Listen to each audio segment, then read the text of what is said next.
جتنے حنفی ٹوٹل، معذرت کے ساتھ آپ کا جرم نہیں ہے، آپ کو کس نے کہا حنفی بننے کے لیے؟ آپ کو کہا گیا کہ اللہ کے نبی کی اتباع کرو، آپ کو مولویوں نے حنفی کا پیالہ پلایا ہوا، اس لیے آپ اپنے آپ کو حنفی کی رٹ لگا رہے ہو۔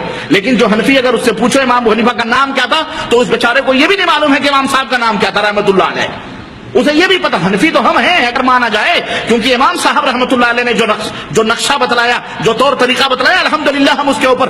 اور سنو حقیقتیں ابھی میں بتاؤں گا میرے عزیزو، غور سے سننا سمجھ کے۔ ہمارے ملکوں کے اندر، ہندوستان، پاکستان، بنگلہ دیش کے اندر جتنے بھی احناف، کیا یہ ایک پلیٹ فارم پہ ہیں؟ بولو۔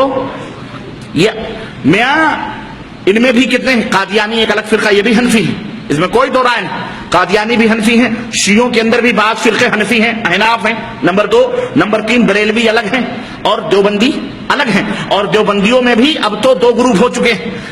مولانا عطا اللہ شاہ بخاری رحمۃ اللہ علیہ کا ایک گروپ جو مماتی گروپ ہے، اب وہ اتنا سخت ہو چکے ہیں کہ ان دیوبندیوں میں ایک دوسرے کے پیچھے نماز کو حرام کہتے ہیں۔ یہ ابھی تک یہ بریلوی دیوبندی ایک دوسرے کے پیچھے نماز کو حرام قرار دیتے تھے، لیکن اب یہ حنفی آپس میں بھی، یہ مماتی اور حیاتی ایک دوسرے کے، یعنی ایک گروپ یہ کہتا ہے کہ نبی زندہ ہیں قبر میں، دیوبندیوں کا دوسرا گروپ کہتا ہے نبی مرے ہوئے ہیں، وہ زندہ نہیں ہیں، یہ ایک دوسرے کو برا بھلا کہتے ہیں۔ تو یہ بریلوی حنفی، وہ بھی حنفی، ایک امام کے ماننے والے۔ سوال یہ پیدا ہوتا ہے کہ اگر یہ مذہب جو بانٹا گیا تھا حنفی، شافعی، مالکی، اس سے انتشار ختم ہوتا ہے تو میاں تم تو کم از کم ایک امام کے ماننے والے کم از کم آپس میں بھی تو ایک رہتے، تم کیوں منتشر ہو؟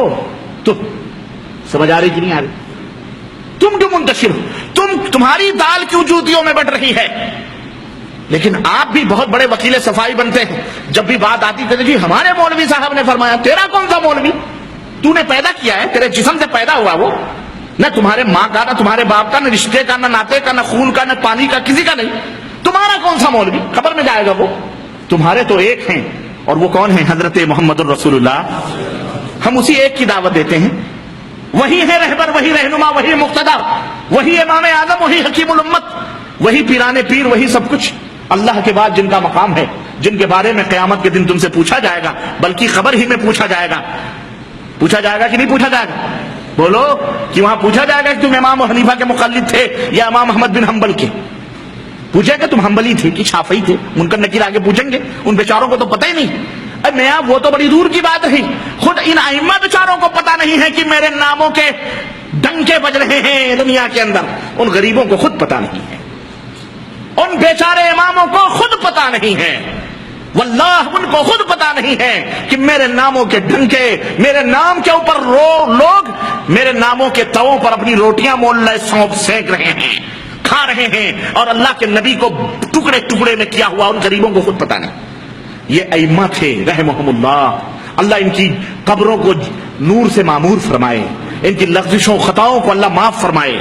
یہ ائمہ اہل الحدیث تھے، اہل الحدیث کون تھے؟ اہل الحدیث، اصحاب الحدیث تھے یہ ائمہ الحمدللہ کسی کی تقلید نہیں کرتے تھے۔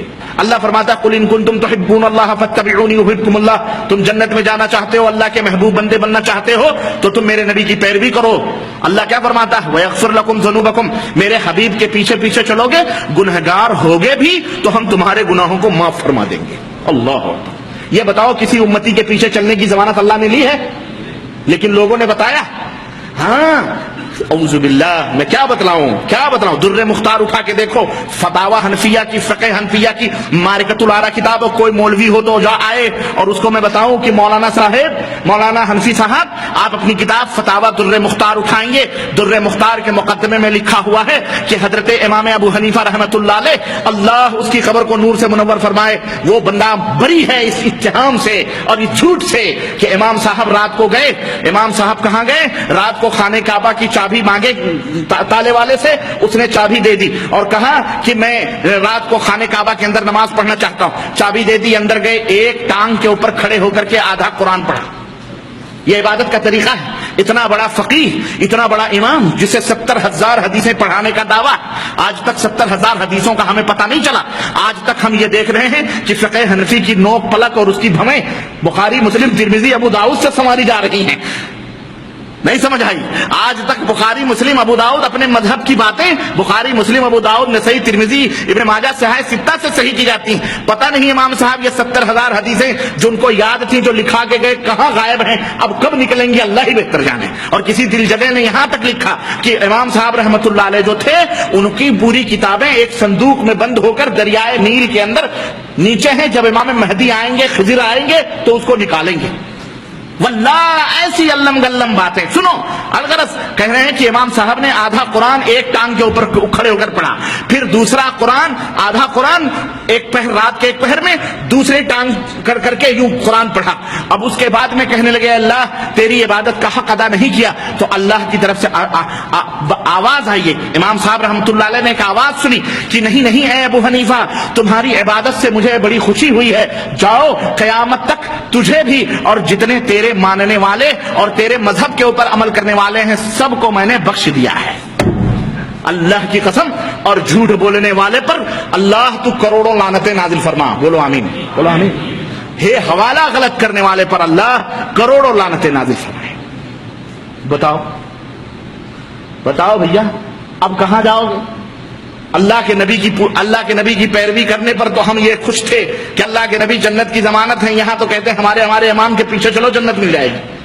استغفر اللہ، اتنا بڑا کفر کر کے بھی یہ اہل سنت والجماعت. تو ہم نہیں جانتے پھر اہل سنت والجماعت کس کو کہتے ہیں.